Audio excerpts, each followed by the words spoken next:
अकेले होते हुए भी अकेली नहीं पड़ी देवी अहिल्या, साथ में चले ये दो।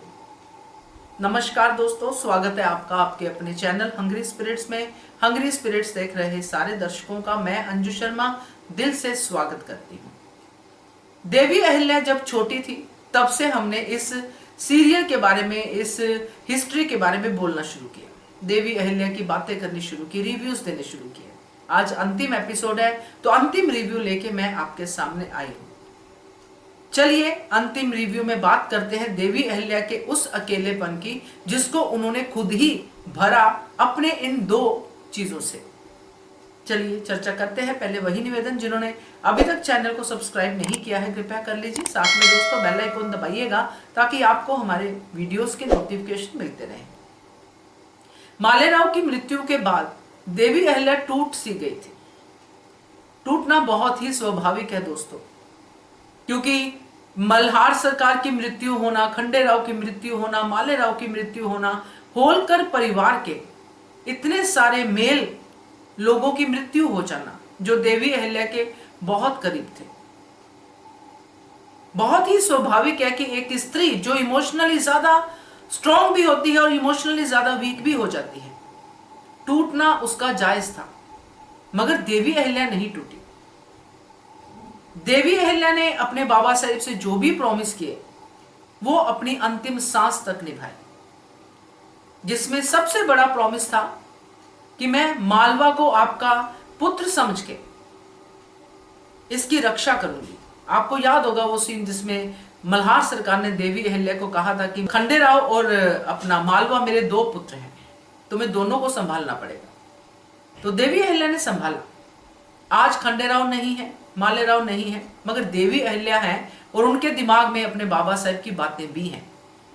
इसीलिए जब उनको अपने अकेलेपन का एहसास हुआ बंद कमरे में, जब वो खंडेराव को भी याद कर रही थी और मालेराव को भी याद कर रही थी, रो रही थी। हरकुबाई साहिब आते हैं और आके उनको समझाने की कोशिश करती हैं, मगर देवी अहिल्या उनको भेज देती हैं क्योंकि वो खुद ही इस चीज को समझना चाहती है। उन्होंने बहुत ही अच्छे से सीताबाई को भी समझाया कि जीवन है तो जीवन को निभाना हमारा धर्म है।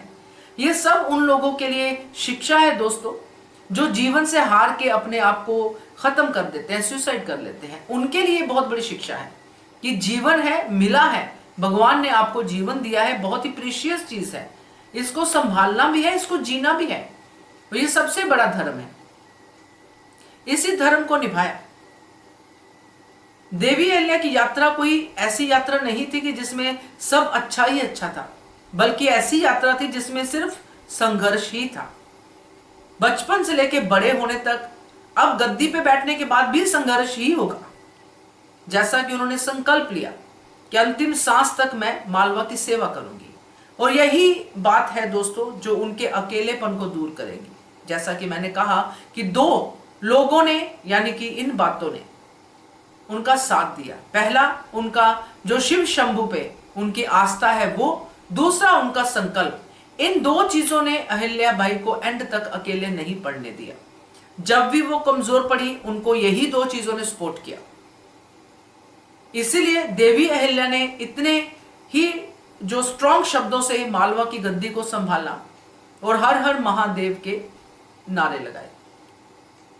तो ये देवी अहिल्या की यात्रा दोस्तों बहुत कुछ सिखाती है और हमें सीखना चाहिए। हम मानते हैं कि धारावाहिक कई बार ऐसी चीजें होती हैं जो हमें नहीं पसंद होती हैं।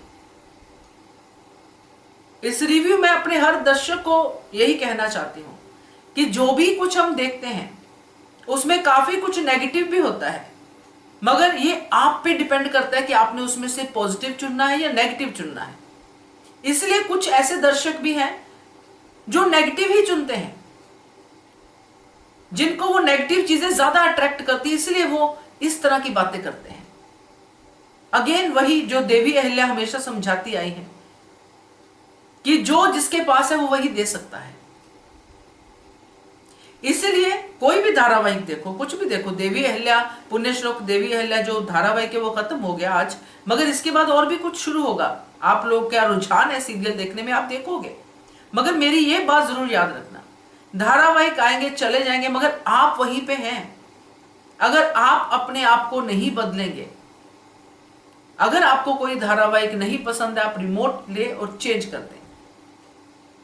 मगर फिर भी बात वहीं पे है कि आपको उस धारावाहिक से क्या मिल रहा है, आप उसमें से क्या चूज कर रहे हो। क्योंकि धारावाहिक हमारी आम जिंदगी से ही बनते हैं और हिस्टोरिकल सीरियल बहुत कम बनते हैं, बनने चाहिए।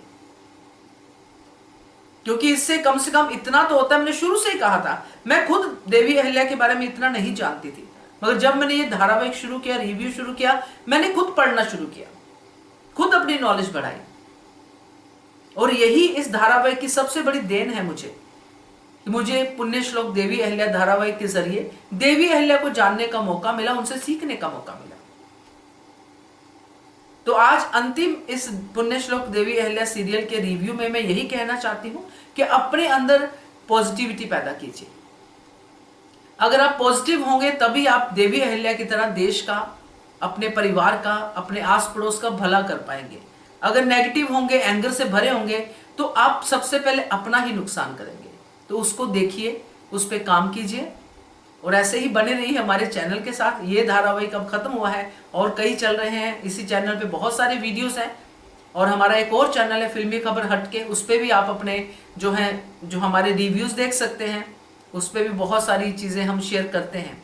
तो ऐसे ही बने रहिए, अपना प्यार देते रहिए हम सबको और अपना ध्यान रखिए, सबसे ज़रूरी जो बात है। एंड नमस्कार पुण्य श्लोक देवी अहिल्या के दर्शकों को। Subscribe to our channel by clicking the subscribe button. Click the bell button and enjoy the latest uploads from our channel.